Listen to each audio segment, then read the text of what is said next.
Hey, what's up? Hello, everyone. Welcome into Fantasy Filmball, the show where we turn movies into sports and sports into something we don't talk about here. My name is Matt. My name is Dyl, and today we are back again with another What Have We Been Watching? And we have some heavy hitters in this episode. The new Timothée Chalamet Wonka movie has hit theaters. Matt has watched a lot of Oscar contenders this week across various categories. I also saw one of my most anticipated movies of the year. But before we dive into any of that, if you're new here, consider dropping a subscription. We have new content almost daily here on the channel. Let's dive right into this. I saw Poor Things. You've already seen it, and yeah. So I don't really know where to start with Poor Things. It was one of my most anticipated films of all of 2023, and I do think this is one of the most beautiful things I have seen all year long. The luscious black and white cinematography during the first hour, the eye-popping visuals during Bella's adventures around the world. Emma Stone is just fantastic as Bella Baxter. This is probably the most committed I have seen an actor in so long, and this is just another great performance in Emma Stone's filmography. She just continues time in, time out,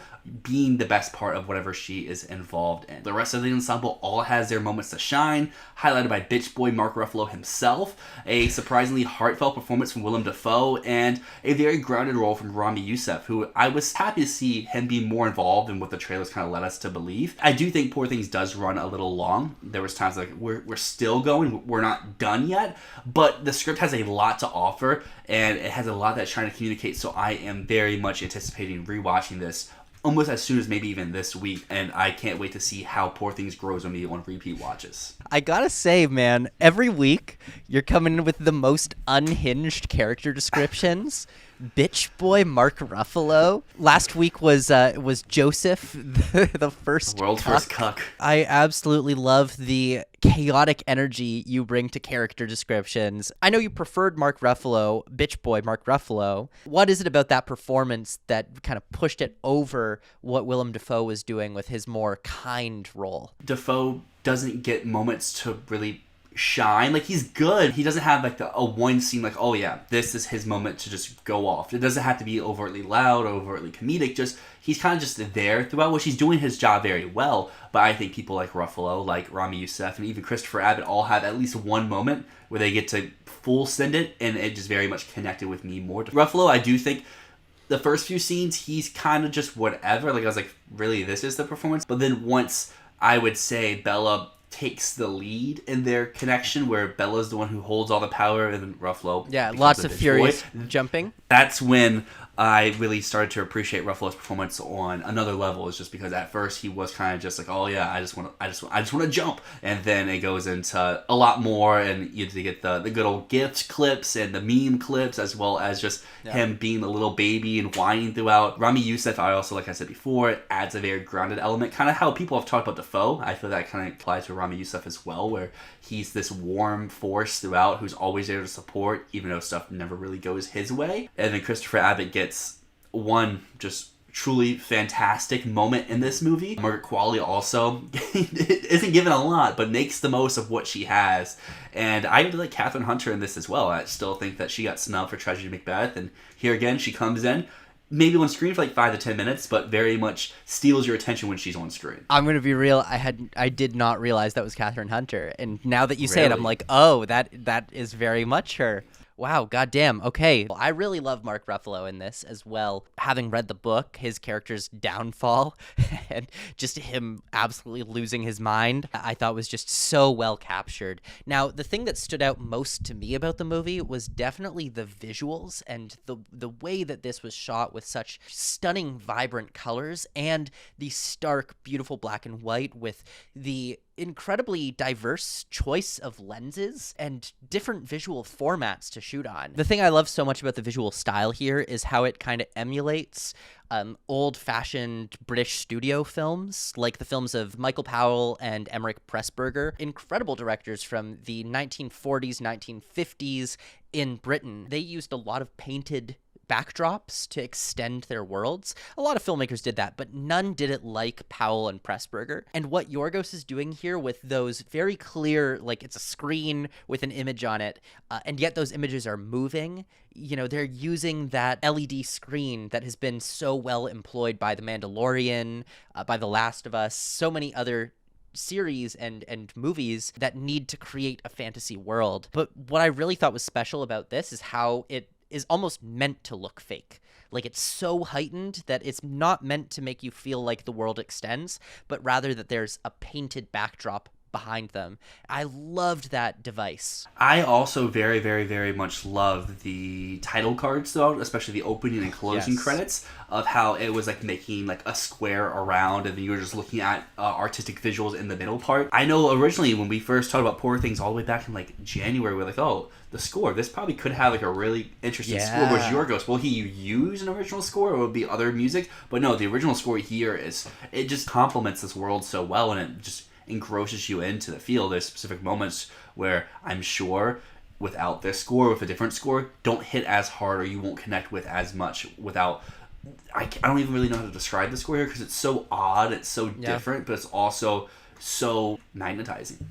Well, it's experimental. It's a little childish. You know, the instruments that they're using feel like something that would not be in an orchestra, but rather would be in a child's playset. When they're playing piano keys, it's not really a piano. It's like it's a toy, or like a little mallet thing that a child would play with from Fisher-Price.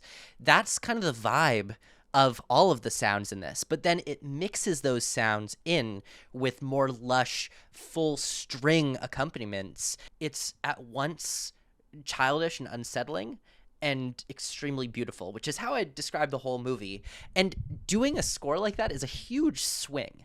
Like, that could have missed so hard, but it doesn't. And that's how I feel about the whole movie. Every bit of Poor Things is an enormous swing that could have easily been a disaster. And yet, none of it is. It's all immaculately put together. And because people were being brave and taking risks, it's a miracle that it works as well as it does. But genuinely, every single part of this movie is just so brave. It's rare to see a film this brave. I don't think we'll ever see another movie like Poor Things, but I'm glad that Poor Things does exist. And I'm sure that we'll talk so much more about Poor Things here in the future. For sure. Because like I said before, I really want to go watch this again to see if I can pick up more on this time around. And I'm sure you are very much anticipating watching it again, because you saw it like a month ago. We are planning to do a video series where we talk about each of the Best Picture nominees. So we will talk about Poor Things more down the road, but it needs to get that Best Picture nomination first, which it will. And I'm so happy that a movie this crazy is going to be nominated for Best Picture. Speaking of movies that probably won't get Best Picture, but are in that Oscar race for some other categories, you saw two of them this week. I sure did. First one, which is really in conversation for International Feature, is Perfect Days. This is a film you saw back at the Virginia Film Festival, and you really, really loved. You've been talking it up ever since. I thought this was a lovely look at life and the everyday poetry of life. This film follows Koji Yakusho, who plays a toilet cleaner in Tokyo named Hariyama, and Hariyama is a bit of a mysterious soul. He's a bit of a monk-like figure who spends his days driving around Tokyo listening to 70s rock music, like the titular song Perfect Days by Lou Reed. He drives from place to place, and he cleans toilets, and he takes pride in how good he is at his job. And there's not much more to the movie. It drip feeds you bits and bits about Hariyama's past. Who was he before he became a toilet cleaner? Was he always living this type of life? And it doesn't seem like he was. I love that focus on the small, beautiful moments that make up a life. That maybe there is no perfect life. There is no such thing as a perfect month or a perfect week or a perfect day, but there are perfect moments. And if you appreciate those perfect moments, all of them add up. And eventually you'll find the perfection in your life. I'm going to give this one an 8 out of 10. It did everything that Patterson did a few years back, but it did it in a much more successful way, in my opinion. I also got to see The Iron Claw this week, which was one of my more anticipated movies. I'd heard amazing things about this film and Zac Efron's role in it, and I will say I was a little disappointed. If you don't know, it is based on the tragic true story of the Von Erich family. I won't say what happens to them, but it is worth knowing that this is a tragedy before you go in, otherwise you'll be quite blindsided, because this is a miserable miserable film. Bad thing after bad thing after bad thing. And yes, it is a true story. These are the things that happen to them.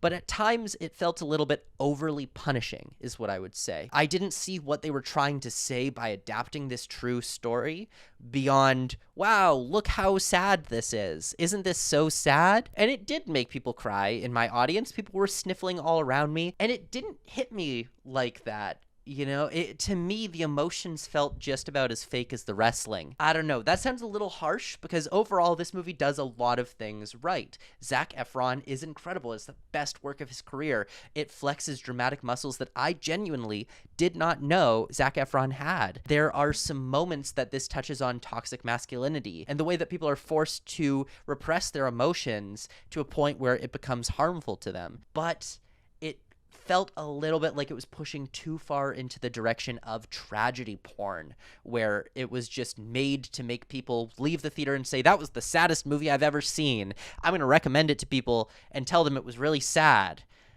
That's mostly what I got out of this. I'm going to give this one a light to decent 6 out of 10. To follow that up, you and I both saw another movie this week that we both been kind of more anticipating, that wasn't sad, that we have both been looking forward to for a long time, and honestly, I think we like it more than most people do, and that is Paul King's Wonka. It depends. I mean, people seem to be really liking Wonka. Maybe I'm out of the loop, but I'm seeing very strong reactions. I've just seen people say it's dumb, boring, lame. That is from people who aren't really movie people, and probably people who didn't know this was a They're musical. Not Paddington heads like me. That's true. Great movies, but Paul King is not, I would say, is not a name that people know as much. Obviously, if you're in the film world, you know who Paul King is, but I don't think the general person knows who Paul King is. But with Wonka, I like to believe this is just who Timothy is in real life. Overall, I did enjoy this film. I think it's a true feat in the technical departments with some beautiful craft work, especially in production design, costume, and makeup and hairstyling. I think Wonka delights during musical numbers like Sweet Tooth, You've Never Had Chocolate Like This, and the closing moments. In the titular role, sometimes it's exactly the stuff I want, and at others, it may be a little bit, of like a sweetness overload. But his singing's not the strongest throughout, but his dance moves oozes with charisma, and overall he sold me on this world-famous chocolate maker. The rest of the ensemble all serves their role really well. Calla Lane as Noodle is one of my favorite youth performances of the year. Keegan-Michael Key is hilarious as the inspector, and Olivia Colman and Tom Davis are sure funny if whatever caricatures they're trying to portray. Wonka does have some very weird pacing and forgettable songs, but that's all outweighed by the addicting tone and the energy that this film has. Y'all should have never doubted Paul King.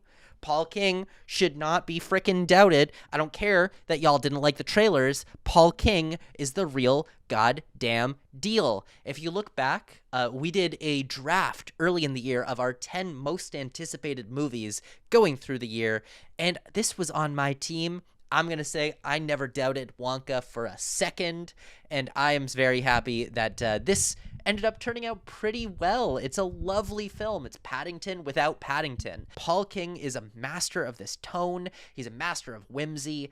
I will say, though, Wonka is quite held back by the most forgettable soundtrack in a musical since The Prom. And also, Timothée Chalamet does not really have the charisma to hold up a role like Willy Wonka. He is not Gene Wilder. He is not Johnny Depp. He is fun to watch, but I didn't buy him as Willy Wonka. That said, again, Paul King holds this thing together. I'm going to give this one a light 8 out of 10. It was a lot of fun. Yeah, I would give it like a solid 7 out of 10. I did very much loved almost everything dealing with Keegan-Michael Key's inspector, with how he just kept needing some more chocolate. Every time you saw him, he got a little bit bigger and a little bit bigger until the end when his car is filled of the chocolate packets. And I also thought Rowan Atkinson was super, super funny in his little cameo as the chocoholic father. Monk. Yeah. Yes. I will say, I know a lot of people are commenting on Keegan-Michael Key's bit in the film as a bit of like an offensive way to take a joke a little bit too far. And while I don't know if I would call it offensive, because I don't know if it's ever in truly a mean spirit, it definitely does take the joke a little too far, especially for a joke that's kind of one of the less funny bits in the movie. for that to be the bit that they keep going back to over and over, I don't know. Overall, it was a really good time. And if you're doubting it because of the trailers, go and watch Paddington and Paddington 2. And if you like those movies, you're going to like Wonka at least a little bit. The next film I watched was Chicken Run: Dawn of the Nugget. While the first film is amazing, it's drawing influence from old prisoner of war movies like The Great Escape, Grand Illusion, Stalag 17, Bridge over the River Kwai. Chicken Run is taking from all of those films and it's harnessing that energy. Chicken Run: Dawn of the Nugget has much more in common with films like The Boss Baby Family Business, which I honestly do like The Boss Baby and The Boss Baby Family Business, but those are movies that aren't trying to do anything new. They are not cutting edge. They are just content with entertaining kids. And that's what Dawn of the Nugget is going to do. It throws away all of the influences that the original had, and it just makes a standard average animated kids movie. Very disappointing that this does not seek to stand out from the crowd whatsoever, especially from Aardman, who are normally some of the best in the game. I'm going to give this one a 5 out of 10. And after that, I watched Rebel Moon Part 1, A Child of Fire, a film that people are roasting online. People hate. I'm going to be honest, I don't entirely get why. I'm not a big Star Wars guy, and I appreciated that this was basically Star Wars but with a different world. They said no to Zack Snyder when he asked to make a Star Wars movie, and he basically said, fuck you, I'm gonna make it anyways. I'm stealing your shit. I'm gonna do it all on my own. I liked that energy. You know, it's essentially Star Wars meets Seven Samurai, and it was fun. It was fun. It wasn't special. It wasn't new, but it was doing what it was trying to do, and it did it pretty successfully in my mind. Now, the problem with Zack Snyder is that he tells inherently political stories while being someone who views himself to be apolitical. Like, keep in mind, Zack Snyder is the guy that wants to make an Ayn Rand adaptation. He wants to make The Fountainhead, but he's not interested in Ayn Rand's politics. He just thinks she's interesting aesthetically. That's his thing. He's always been an aesthetic guy, but he tells stories that should be political, and that's why they kind of flop. Like, Watchmen was a frame-by-frame adaptation of the source material, and it was still totally bad because he didn't get the politics. He wasn't interested in the politics. And with Rebel Moon, he takes Star Wars, which is inherently a political story, originally envisioned by George Lucas to be a commentary on the Vietnam War in which the Viet Cong were the heroes of the story. Rebel Moon is essentially that same story. It's a story about resistance, and yet it has nothing to say politically. Zack Snyder is not interested in resistance as a political ideology. He's not interested in what anyone's rebelling for. That is definitely the biggest downfall of this movie. He is an image maker first and a storyteller second. And yes, the images look great. The visual effects are crisp. And that's what Zack Snyder always brings to the table. But yeah, generally it looks great. It sounds great. It's exciting. It's fun. It's just hollow. And for that, I'm going to give this a light 7 out of 10. Very well-made movie that just has nothing to add. So I saw Eileen, which features the Barbarian level twist of the year. Just this movie is nowhere near as interesting or as rewarding as Barbarian was. Anne Hathaway showcases once again why she is one of the greatest current actresses working. But nothing else here really clicked or worked for me. Thomas McKenzie does a very Thomas McKenzie accent and character, which may work for some people, didn't really work for me. Shea Wiggum is doing Shea Wiggum stuff as well, which did not work for me at all. And the script here just builds up this super cool idea, throws it away, has this super big twist, and it kind of just ends. I've been really interested in seeing Eileen, but it's not one that I think is drawing me to see it in theaters. I love Thomas McKenzie. I love Anne Hathaway, but I heard some mixed reactions at Sundance that kind of just threw me off, and it seems like there's been a bit of a turnaround on this recently, because it was definitely mixed at Sundance, and now people are like, ooh, it's one of the films of the year. I don't know if films of the year is a quite popular thing. So what is it? A thriller? Is it a romance? What is it? So it kind of starts off as a I wish I was in a romance, and then becomes kind of a one-sided romance, and then I would say twist happens. I know you're interested in this. I don't want to say what twist is, but twist, yeah. So it's like Carol that then becomes a thriller later. Sure. Okay. We can say that. Okay. Anyways, I watched a lot of things at home. Let's get through all of the things that I blasted through this week. But first, I saw The Burial. This is the film directed by Margaret Betts, starring Tommy Lee Jones and Jamie Foxx. It is a legal comedy drama about a funeral home director who goes up against a massive funeral home corporation in court with the aid of Jamie Foxx's very entertaining lawyer character. I did find this to be a pretty dry court movie. It wasn't really offering anything in the genre that I haven't seen a million times before, but it definitely hits the satisfying moments that we all crave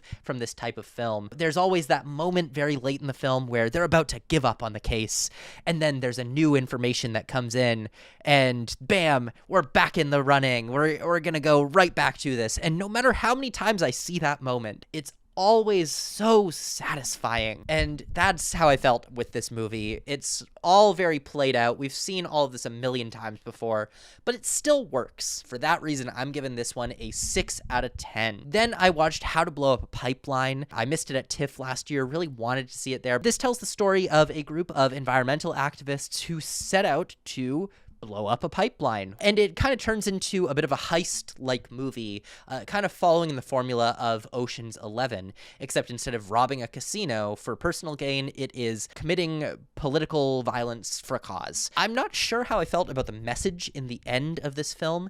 I do always feel a little bit dubious of stories that glorify martyrdom and self-sacrifice for a cause.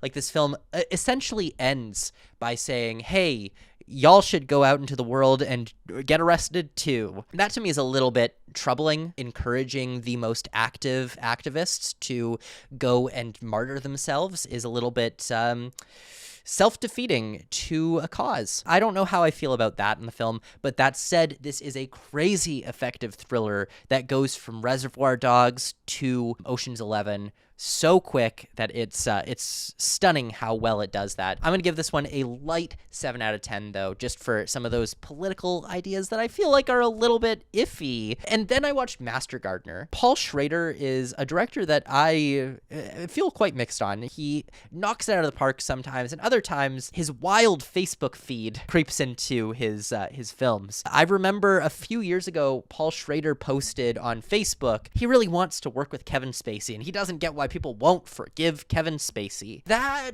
Facebook post feels like Master Gardener. Master Gardener is the story of a gardener at a botanical garden. Surprise, he used to be a Nazi, and he's covered in neo-Nazi tattoos. The film follows him as he begins to date a mixed-race young woman, and we see him protecting her from the gangsters that are coming after her from her past. The film is all about forgiveness, and yet the character never truly reckons with his past. He refuses to get rid of his tattoos, and Paul Schrader is a filmmaker who's always very interested in forgiveness. He wants to forgive Kevin Spacey, but he's not interested in truly reckoning with the past whatsoever. So the main character in Master Gardener is forgiven without any challenge to it, and that makes it feel very misguided politically. I'm going to give this one a light 5 out of 10. I also watched Babes in Toyland, the film from 1961. It's a Disney movie. I watched this with my partner on Disney Plus as a Christmas movie. This is not a Christmas movie. Why do people say this is a Christmas movie? It's not a Christmas movie. It's weird. It's upsetting. It has bad songs. It's a Wizard of Oz knockoff. Not good. 4 out of 10. I also watched Sanctuary. We were talking earlier about Christopher Abbott and Margaret Qualley in Poor Things. Well, I have good news for you. They are also in Sanctuary, and they play the two leads, the only two characters in this chamber drama? ? It's more of a comedy. It follows the heir to a major hotel corporation having an affair with a dominatrix, and when his father dies and he becomes the new head of this corporation, he tells his dominatrix, hey, we're gonna have to stop seeing each other, and she does not take that well, and that is what this movie follows. It is a very twisted cat and mouse game of two people in a hotel room absolutely going at each other for an hour and a half. It is hilarious, very campy, very, very sexual, a little uncomfortable at times, but all the way through, it is masterful performances. Margaret Qualley is one of my favorite performances of the year. Had a blast with this one. If you like the movie Sleuth with Michael Caine, this is a new age update on that. In some ways, it's like a sexy update on Sleuth. If Michael Caine was a sexy dominatrix who was going to step on your throat, 9 out of 10. I also rewatched The Holdovers. I don't have much to add on The Holdovers other than to just say Divine Joy Randolph is the real fucking deal. She is fantastic in this. She made me tear up on multiple occasions. You liked her, you just didn't see why she was like the Oscar frontrunner. And I will say, my partner had not seen The Holdovers before, so she was watching it for the first time, and she kept turning to me and being like, how have I never seen this actor before? Who is this? She is amazing. And I had the same reaction. Divine Joy Randolph all the way to the Oscars. Baby, it's going to happen. Yeah, Divine Joy Randolph is a great actress who's been in a lot of great things. I just don't see why this specific role is the one that's elevating her, but I am glad and happy to see her get more acclaim. So if that means her winning for this, sure. I'm still sure down the line I'll be like, she won for that movie compared to other things. I don't know, man. I disagree. I'd seen her in things before, but I'd never recognized her as an actor. Like, I'd seen Dolomite Is My Name, but I wasn't thinking of Divine Joy Randolph. On the Come Up I'd seen, and I didn't even know that she was playing that character in On the Come Up. I don't think she's been like a name until The Holdovers. This is really a breakthrough role in my opinion. It's going to be a very deserving Oscar win. And then to finish off the week, I watched You Hurt My Feelings, and this one hit. This stars Julia Louis-Dreyfus, and it follows a couple. One of them is an author, and one of them is a therapist. The author hears her husband talking about how he did not like her new book, and he's been telling her that her book is spectacular for the last year, and she feels betrayed. She feels lied to. How could he tell her that he liked something that he didn't for all this time? It's a dramedy about that sort of feeling of wanting to trust people to tell you that your work is good, but not wanting to hear that your work isn't good. As a writer myself, I feel this all the time. There's that feeling of doubt, of wondering if people just pretend to like your stuff, especially the people that you love. If you hand a work of art to your partner or to your mom, you know they're going to say, this is wonderful. And is it really wonderful? Can I trust that it's wonderful? And it made me kind of see into myself in a way that was very healing, in a way that was very reflective. I really loved You Hurt My Feelings. This is a strong 8 out of 10 from me. Well, that concludes our What Have We Been Watching for this week. This may be the last one of the year. It really just depends on how quick we get back together to record another one, but there's still a lot that has to come out in 2023 that either Matt or myself has yet to see. Consider dropping a subscription, a like, stay involved, help us connect with others, and come back for what we've been watching, maybe 2024 edition. Anyways, thank you so much for watching. As always, my name is Matt. My name is Dyl, and this is Fantasy Filmball.